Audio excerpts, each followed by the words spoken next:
하늘은 스스로 돕는 자를 돕는다라는 그리스 철학에 기초한 문구가 있습니다. 많은 사람들에게 알려진 명언으로 알려져 있습니다. 요행만을 바라는 인생에게 스스로 노력하는 인생이 되라는 면에서 매우 가치 있는 철학입니다. 그러나 우리의 삶의 모든 영역을 관통하는 진리는 아닙니다. 일리는 있지만 진리는 아닙니다. 하나님께서 우리의 인생을 다루실 때 심은 대로 거두게 하시는, 자신의 노력에 부응하는 그러한 은혜로 우리의 삶을 인도하시기도 합니다. 그러나 하나님은 우리가 심지 않은 데서도 거두게 하시고, 때로는 우리가 스스로를 도울 수 없는 많은 영역에서 우리를 도우시는 은혜를 베푸시는 하나님이시기 때문입니다.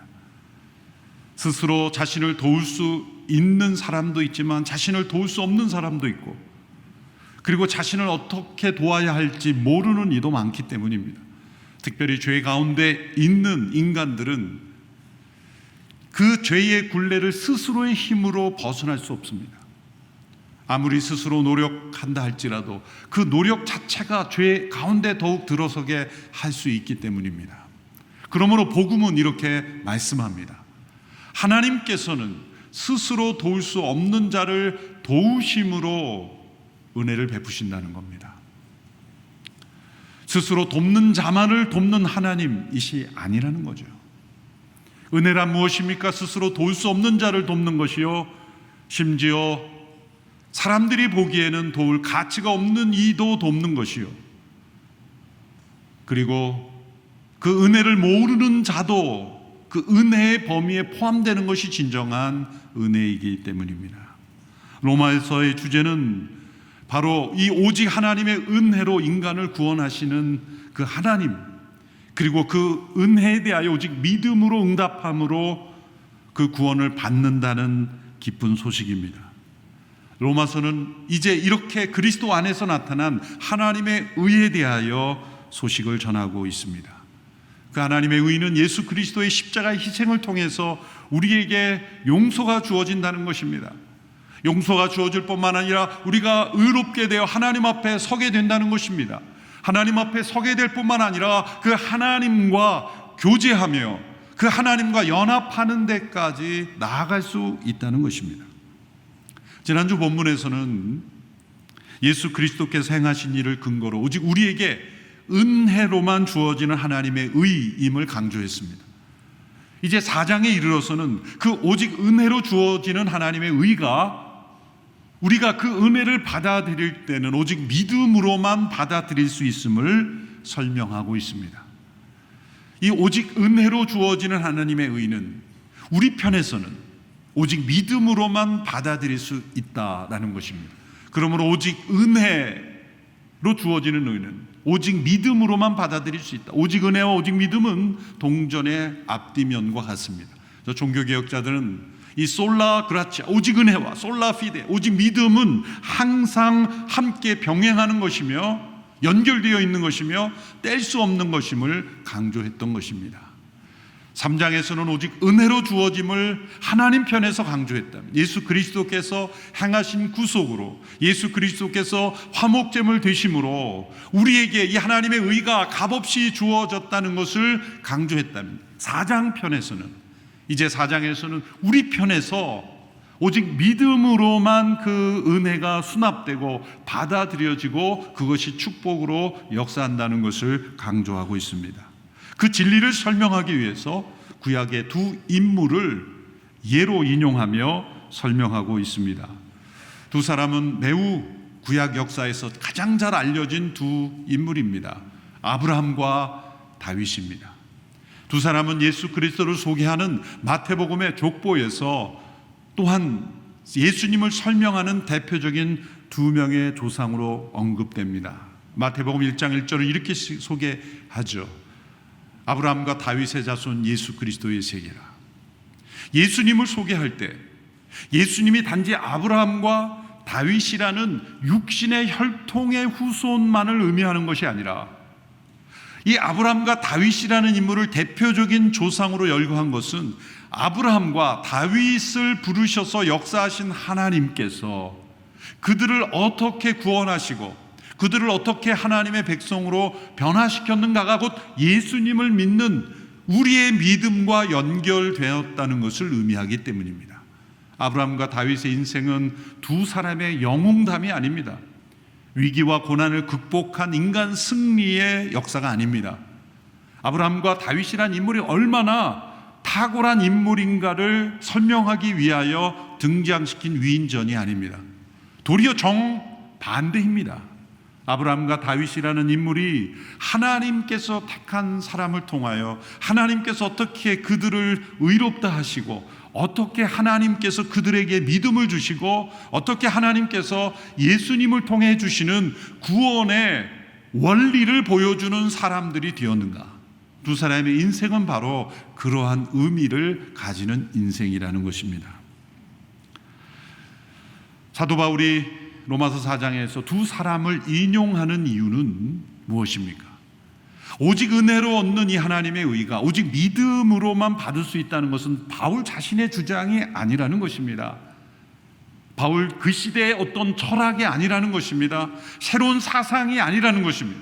이것은 구약 시대부터 아브라함과 다윗뿐만이 아니라 여러 사람들을 택하여 일하신 하나님의 구원 방법이 계속적으로 동일하게 이루어졌다는 것을 설명하기 위해서입니다. 첫 번째 증거로 제시한 인물은 아브라함입니다. 이스라엘 백성들은 그 아브라함을 육신의 조상, 믿음의 조상으로 여기지만 아브라함에 대한 심각한 오해가 있었습니다.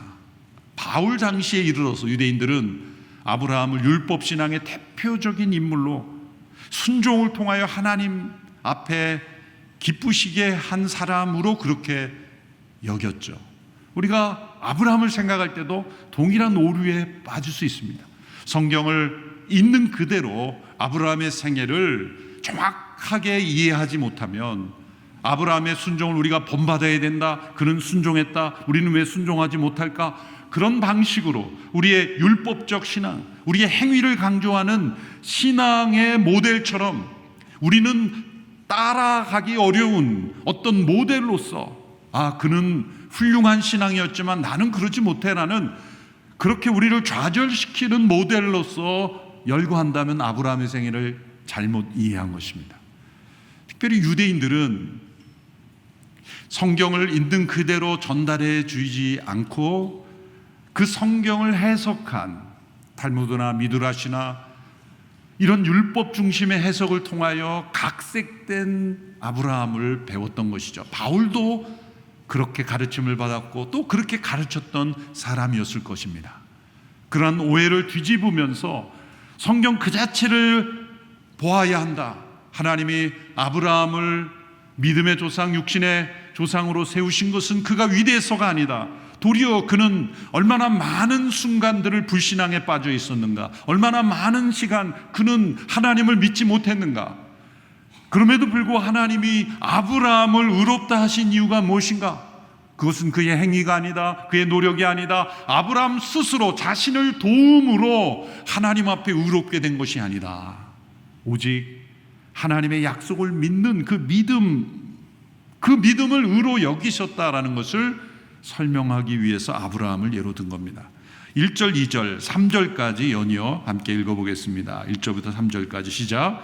그러면 우리가 육신에 따라 우리의 조상이 된 아브라함이 무엇을 얻었다고 말할 수 있겠습니까? 만일 아브라함이 행위로 의롭다는 인정을 받았다면 자랑할 것이 있겠지만 하나님 앞에서는 없습니다. 성경은 무엇이라고 말합니까? 아브라함이 하나님을 믿으니 이것이 그에게 의로 여겨졌다라고 합니다. 하나님께서 아브라함을 부르셔서 주신 약속은 상상하기 어려운 약속이었습니다. 아브라함 개인의 어떤 소원이나 비전이나 인생의 꿈이 아니었습니다. 인생의 꿈이라고 하기에는 너무나 큰 약속이었죠. 그를 부르셔서 아이를 낳지 못하는 아브라함과 사라에게 많은 자손을 주시고 그 자손을 복되게 하시고 땅의 모든 족속의 복의 근원이 되게 하시겠다, 복의 통로가 되게 하시겠다, 모든 족속을 대상으로 한 부르심이라는 것. 그리고 더군다나 아브라함과 사라는 75세 이르기까지 아직 자녀가 없는 가정이었다는 거죠. 하나님께서 아브라함에게 주신 약속은 아브라함이 처한 가정과는 정반대의 상황이었습니다. 불가능한 상황이었습니다. 도저히 스스로의 힘으로는 이룰 수 없는 모든 조건을 다 가지고 있었습니다. 하나님의 약속과 정반대되는 자신의 상황과 형편을 보면 그 약속을 믿을 수 없었던 약속입니다. 그런데 아브라함이 그 약속을 어떻게 믿을 수 있었을까요? 하나님이 아브라함을 부르신 것은 갈대아 우르라는 지역이었습니다. 우르는 이방 신을 섬기는, 달을 신으로 섬기는 그런 우상 문화였죠. 아버지 데라가 그러한 사람이었습니다.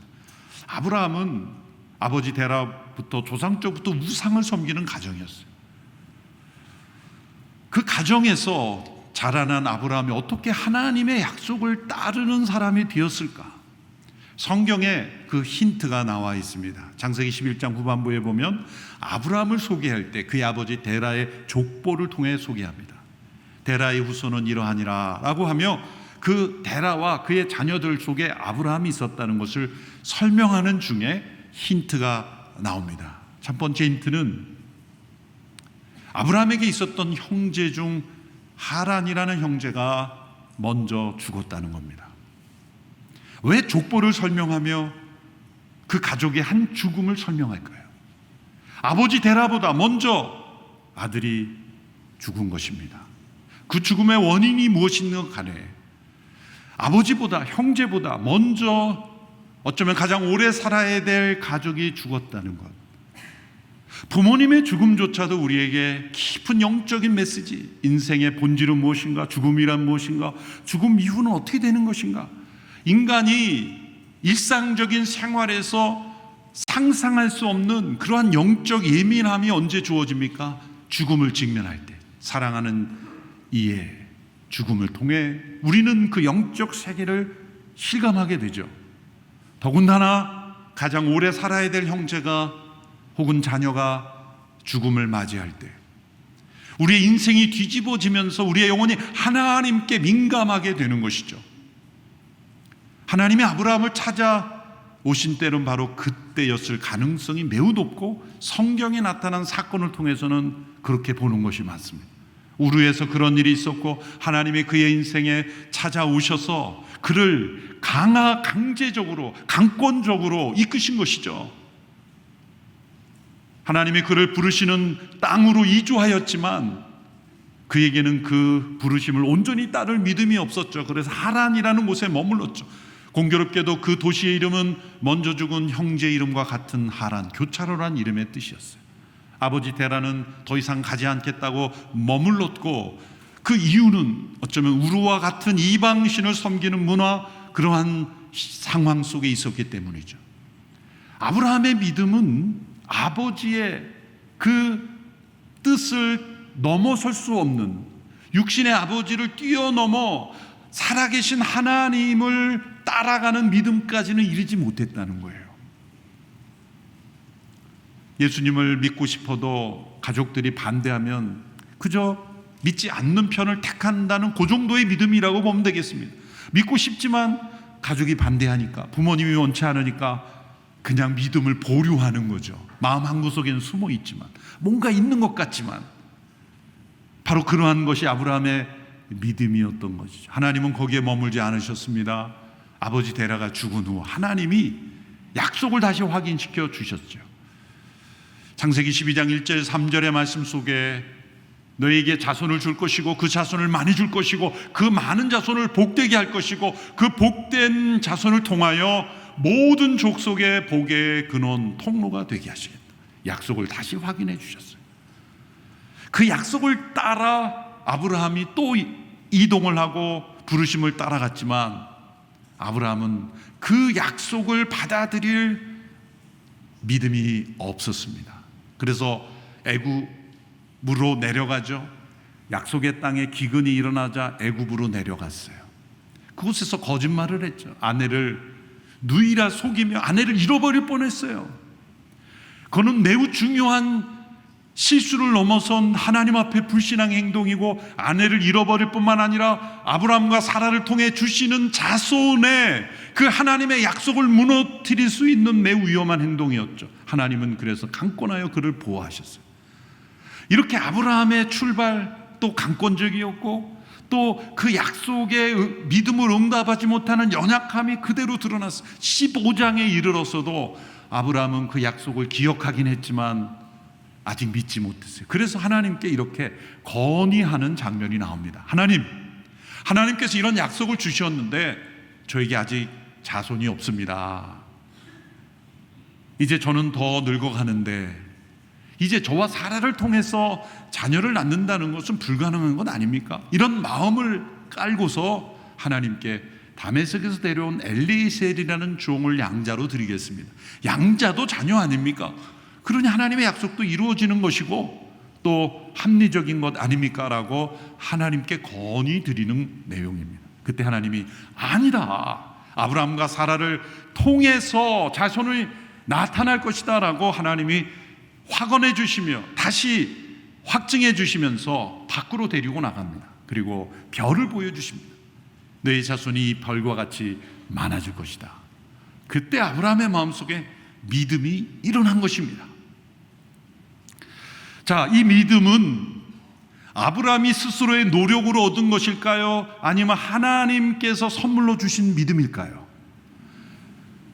믿음이 없어서, 받아들일 수 없어서 양자로 드린다는 아이디어를 낸 것은 불신앙의 의심에 속해 있던 마음의 상태였는데 하나님께서 그에게 다시 말씀해 주시고 또 말씀해 주시고 밖으로 나가 별을 보여주고, 사람은 뭔가를 보여주면 마음이 움직여요. 하나님이 인간의 그 마음을 아셨기 때문에 저 별을 보라, 그 별이 믿음을 준 건 아니죠. 그런데 별을 보라고 했을 때 저 많은 별들이 어떻게 하늘에 떠 있을 수 있을까? 이 신비한 이 인간의 삶을 뛰어넘는 영역, 끝도 없이 빛으로도 수많은 시간을, 그런 몇억 광년을 가도 끝이 없는 그러한 이 우주 속에 펼쳐져 있는 저 별을 보면서 사람들은 저 별은 인간이 만들 수 없는 거라는 걸 생각하는 것이 마땅할 거예요. 그리고 저 별을 만드신 하나님이 살아계시다면 무엇이든지 가능하실 수 있는 분이라는 것을 사람들이 생각하지 않게 될까요? 과학도 정직한 눈으로 바라보면 창조주 하나님의 설계로 이루어졌다는 걸 인정할 수밖에 없는 거죠. 별을 보라라는 그 한 말씀 속에 아브라함의 마음속에 믿음이 일어난 거예요. 이 믿음은 아브라함 스스로의 노력으로 만든 믿음이 아닙니다. 내가 어떻게 보면 믿어보겠습니다, 믿어지지 않지만 믿어보겠습니다라는 차원이 아니라 아직도 믿지 못하고 방황하는 아브라함에게 하나님이 말씀하시고 보여주시고 확증해 주심으로 일어난 믿음입니다. 그리고 그 믿음을 하나님께서 의로 여기셨다는 거예요. 창세기 15장 6절의 말씀을 우리 함께 읽어보겠습니다. 시작. 아브라함이 여호와를 믿었습니다. 그래서 여호와께서 아브라함의 그런 믿음 때문에 그를 의롭게 여기셨습니다. 영어 번역에 카운트하셨다, 의로 여기셨다, 간주하셨다, 그렇게 계산해 주셨다는 거예요. 실제로 의로운 상태냐 아니냐가 아니라 의로운 상태로 간주하고 여겨주신 의라는 것이 중요합니다. 무엇을 의로 여기셨다? 우리 안에 믿음을 의로 여기셨다. 하나님께서 죄 가운데 있는 인간들이 스스로의 도움으로 죄를 벗어날 수 없는 상태에서 우리 인간을 돕기 위해서 하나님은 두 가지 일을 하셨어야만 합니다. 첫째는 예수 그리스도 안에서 우리를 완전히 용서하시고 완전히 의롭다 하실 수 있는 일을 행하셔야만 했습니다. 그것은 삼위일체 하나님께서 전적으로 행하신 일이에요. 두 번째는 그렇게 이루신 하나님의 의를 우리에게 주실 때 우리가 받아들여야 하는데, 우리의 자유의지로 받아들여야 되는데 인간 편에 있어야 되는 것은 믿음이에요. 그런데 그 믿음조차 인간에게는 없는 거예요. 죄는 하나님과의 관계를 깨트렸고 우리 인간에게는 엄청난 불신, 의심을 가져다 주었기에 인간에게는 하나님이 말씀하셨다 그래서 아멘 그러고 받아들일 수 있는 능력조차 없는 거예요. 하나님이 행하신 일을 보면서 하나님을 찬양하는 능력이 파괴된 거예요. 하늘의 별을 보면서 인간의 위대함을 생각하는 착각에 빠지는 거예요. 인간의 한없이 작고 연약함을 묵상해야 되는데 그 우주를 바라보면서 나도 저기에 갈 수 있다라고, 우리도 저기에 갈 수 있다라는 인간의 어떤 자부심과 그리고 모험심만을 생각하는 그런 인간이 되어버렸어요. 그러므로 인간에게 없는 이 믿음을 어떻게 할 것인가? 하나님은 인간에게 그 믿음까지 심어주시는 일을 하신 거예요. 그래서 하나님께서 아브라함을 부르실 때 약속을 통해서 찾아오신 거예요. 불가능해 보이는 약속을 주심으로 하나님이 그 약속을 이루시는 걸 보여줄 때 인간의 마음속에 믿음이 일어나는 거예요. 아브라함의 15장의 믿음이 온전한 믿음이 아닙니다. 왜냐하면 16장, 17장에 가보면 아브라함이 불신앙의 행동을 하죠. 사라와 함께 이스마엘을 낳는 불신앙을 행하지 않습니까? 그렇다면 15장의 믿음은 어떤 믿음입니까? 가짜 믿음입니까? 하나님이 속으신 겁니까? 하나님이 우리를 의롭다 하실 때 우리를 창세기 22장에 이삭을 제물로 순종하는 믿음을 기준으로, 예를 들어 창세기 22장에서 하나님 말씀대로 그 이삭을 바치는 그 모습 이후에 하나님이 아브라함을 그 믿음을 보시고 의롭다 하셨다. 창세기 22장 6절에 믿음을 의로 여겼다 하면 우리는 모두 희망이 없는 거예요. 우리는 모두 절망할 수밖에 없는 거예요. 그 정도의 믿음이 되어야 우리를 의롭다 하신다면 누가 의로워질 수 있겠습니까? 그런데 15장에서의 믿음을 의롭다 여기셨다는 건 어쩌면 하나님께 이끌려서 그냥 별을 보고 하나님 말씀하실 때 그럴 수 있겠구나, 하나님은 그런 분이구나라고 믿음이 일어날 때 그 믿음을 의로 여기셨다. 우리의 믿음의 미니멈의 상태를 하나님은 의로 여기셨다는 게 얼마나 은혜스럽습니까? 그러므로 아브라함을 의롭다 여기신 하나님은 우리를 똑같이 대하신다는 거예요. 우리를 동일하게 대하신다는 것은 무엇입니까? 믿음조차 없는 사람들에게 하나님은 믿음조차 주시면서 의롭다 여기신다는 거예요. 믿음은 어디서 나옵니까? 들음에서 나오고, 들음은 하나님의 말씀에서 나온다고 왜 말씀하셨을까요?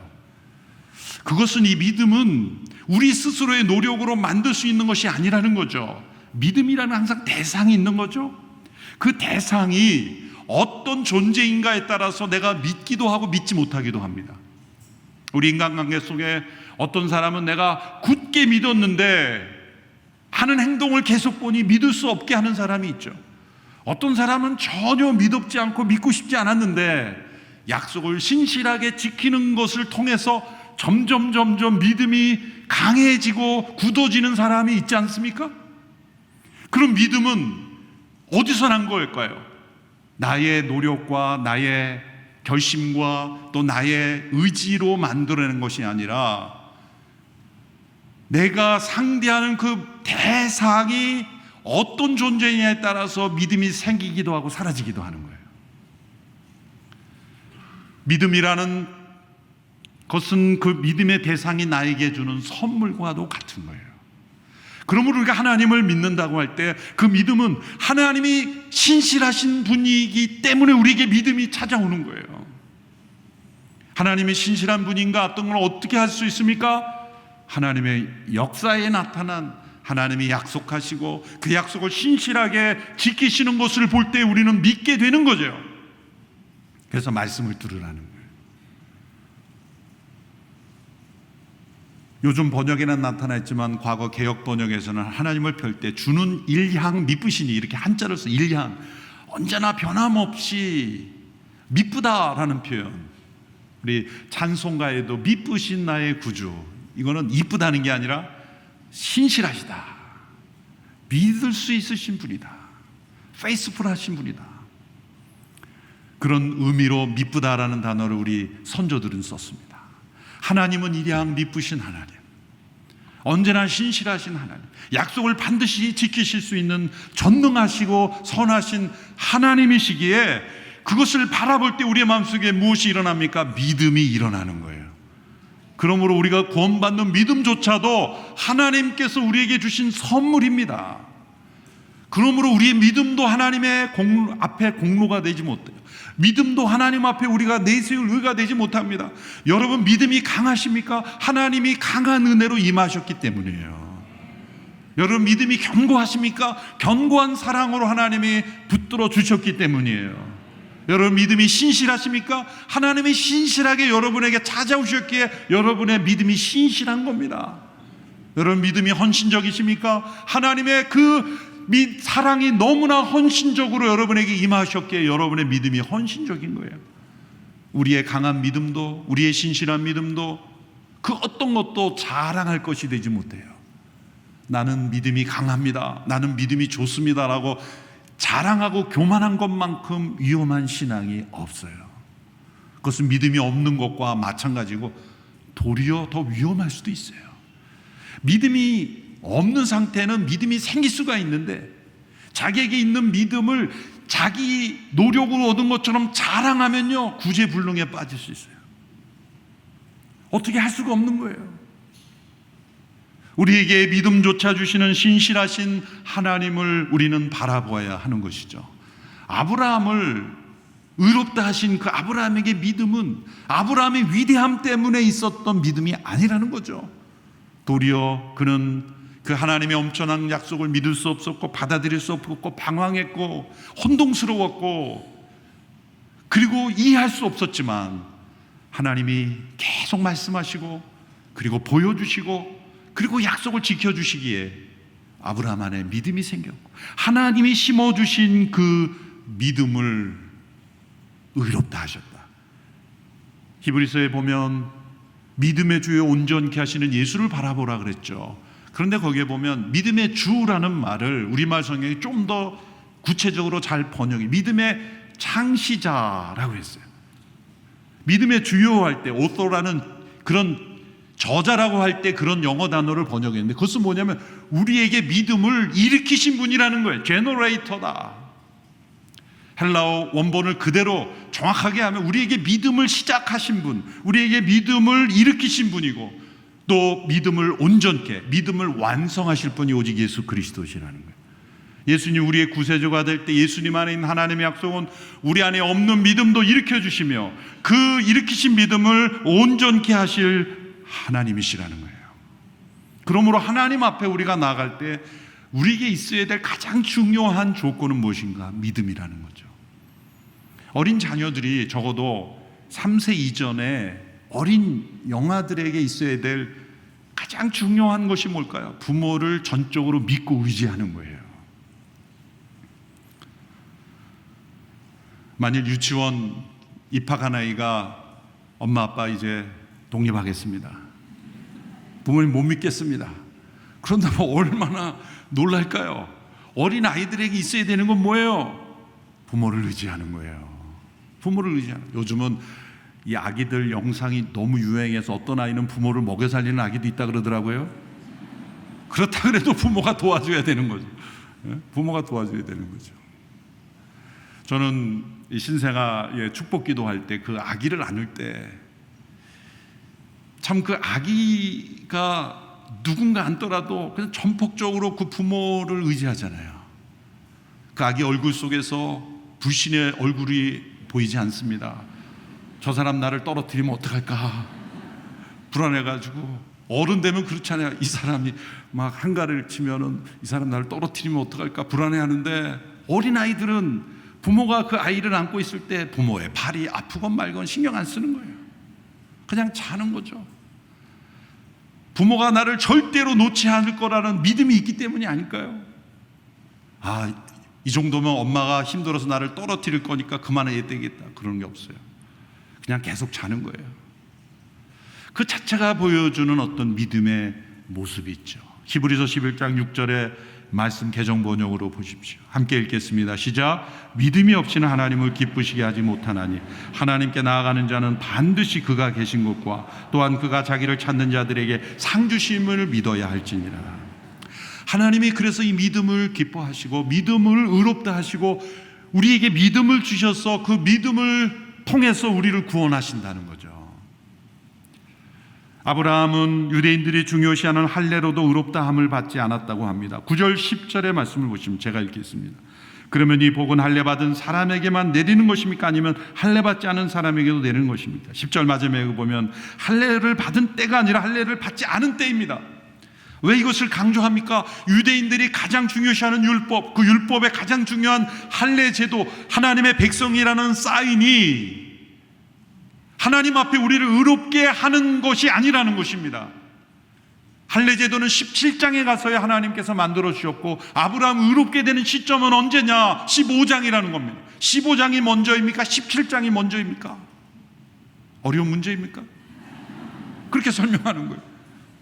아브라함 의롭게 된 것이 할례 제도 이전 아니면, 그렇다면 할례가 뭔지도 모르는 수많은 사람들도 율법과 상관없이 믿음으로 의롭게 되는 것이다. 할례는 믿음으로 의롭게 된 자를 인치시는 실, 도장과 같은 것뿐이다. 아브라함에게 주시는 이 하나님의 의도, 우리에게도 동일하게 믿음으로 아브라함처럼 의롭게 된다. 그 약속은 어떤 약속입니까? 아브라함에게는 땅의 모든 족속의 복의 근원이 된다는 약속이었고, 장차 오실 예수님을 바라볼 약속이었지만, 우리에게는 이미 오신 예수님을 통해 주신 하나님의 약속을 믿는 믿음으로 의롭게 된다는 거죠. 아브라함은 장차 오실 메시아에 대한 약속이요, 우리는 이미 오신 예수님에 대한 약속을 믿음으로 받아들일 때 우리를 의롭다 하신다는 거예요. 이것을 보다 일반적인 예로 확대하기 위해서 일에 대한 보상과 믿음으로 의롭게 되는 것의 차이를 설명합니다. 4절 5절의 말씀 우리 같이 읽어볼까요? 시작. 일하는 자에게는 품삯이 은혜로 여겨지지 않고 정당한 대가로 여겨지나, 일하지 않고도 경건치 않은 사람을 의롭다고 인정하시는 분을 믿는 사람에게는 그의 믿음이 의로 여겨집니다. 자, 이 말씀은 우리가 어떤 일을 할 때 정당한 품삯, 대가, 보상, 페이를 받죠. 그런데 그러한 원리를 하나님과 우리의 관계 속에, 특별히 죄를 극복하고 구원을 얻는 데 적용해서는 안 된다는 겁니다. 정당한 대가와 보상이 잘못됐다는 게 아니라, 하나님 앞에 우리가 설 수 있는 것은 우리의 의에 대한 보상으로 구원받는 것이 아니다. 곧 인간의 스스로의 행위로 우리는 구원받을 수 없다. 그래서 이 일에 대한 보상의 원리가 하나님과 우리의 관계로 확대시킨 것이 사실 종교입니다. 모든 종교는 무엇인가를 하라 그럽니다. 언제나 무엇인가를 해야 돼요. 뭔가 해야 됩니다. 하지 않으면 당신에게 보상이 없다고 가르칩니다. 이렇게 해야 된다, 저렇게 해야 된다.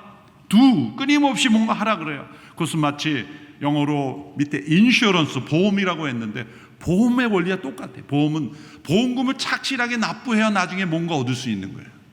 끊임없이 꾸준히 보험금을 납입해야 나중에 어떤 일이 생겼을 때 그 보상을 받죠. 종교의 원리는 인슈런스의 원리예요. 그래서 이 보험을 많이 들어오는 분들이 있죠. 그래서 첫째 주에는 교회 가고, 두 번째 주에는 절에 가고, 세 번째 주에는 성당에 가고, 보험이니까 가능한 한 많은 보험을 듣는 것이 그 안전한 것처럼, 이런 사람들의 종교 심리가 보험에 드는 심리가 똑같은 거예요. 만일을 위해서 준비해놓은 거예요. 죽음 위에 모르니까, 어느 종교가 옳은지 날 모르니까 일단 다 들어놓자. 그러나 종교는 우리의 행위를 근거로 보상을 준다고 약속하지만, 예수 그리스도의 복음은 그렇지 않습니다. 두가 아니라 예수님께서 다 이루신 일을 근거로 우리가 믿음으로 받아들일 때 우리가 의로워질 수 있다. 그리고 그 구원은 우리에게 선물로 주는 거기 때문에 인슈런스가 어슈런스, 그 선물로 받은 자는 그냥 확신하면 되는 거예요.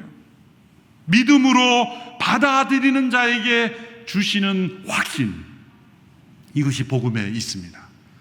그러므로 우리는 나중에 어떻게 될지 모르니까 보험으로 이 자리에 앉아 있는 것이 아니라 확신을 가지고 이 자리에 앉아 있는 줄로 믿습니다.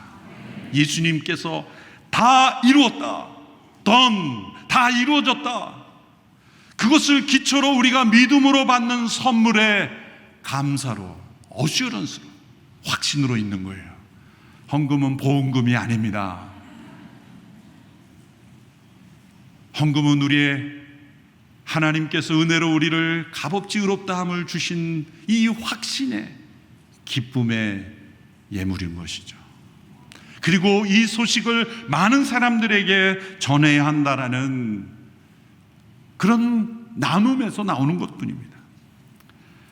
아브라함을 통해서 하나님은 값없이 의롭다함을 보여주셨고, 그리고 그를 통해 그 후를 그의 후손으로 오신 예수 그리스도께 속한 모든 자도 아브라함을 의롭다 하시듯 예수 그리스도를 믿는 모든 자를 의롭다 하심을 보여주셨어요.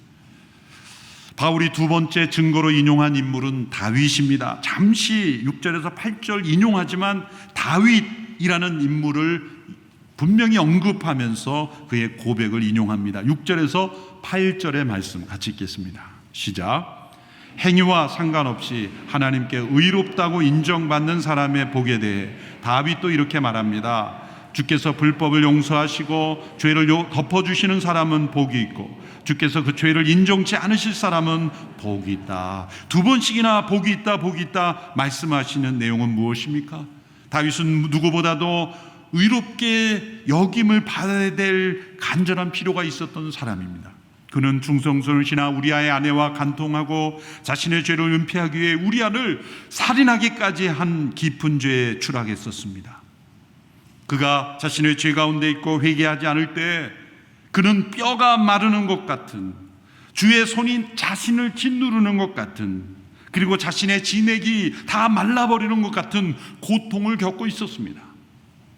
스스로의 힘으로는 그 죄로부터 벗어날 수 없었고 스스로의 노력으로는 그 죄로부터 자유할 수 없었던 때에 오직 하나님의 은혜로 장차 오실 메시아를 통해서 하나님이 그를 용서하신다는 소식을 들었을 때 그 죄가 씻음받고 용서받고 자유케 된다는 것이 얼마나 큰 복인가를 그는 고백하고 있는 것입니다.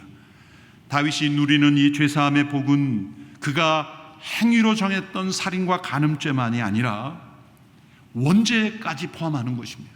모태로부터 그가 출생한 자신의 행위 차원의 죄가 아니라 근본적으로 나는 죄덩어리구나, 나의 존재 자체가 죄 가운데 존재하는구나라는 걸 깨닫는 것, 그것이 진정한 회개입니다. 원죄를 인정하는 것은 행위의 죄를 변명하기 위한 도구가 아니라 보다 근본적인 회개를 하기 위해서입니다.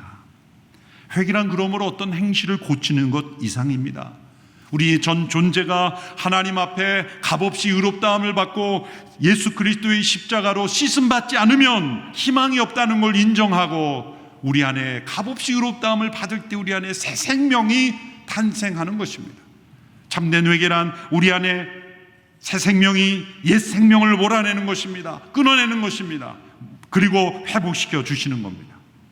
다윗이 이렇게 죄사함을 받는, 믿음으로 의롭다함을 받음으로 죄사함을 받고 하나님 앞에 서게 될 때 시편 51편에 보면 이런 기도까지 합니다. 내게 구원의 즐거움을 회복시키소서.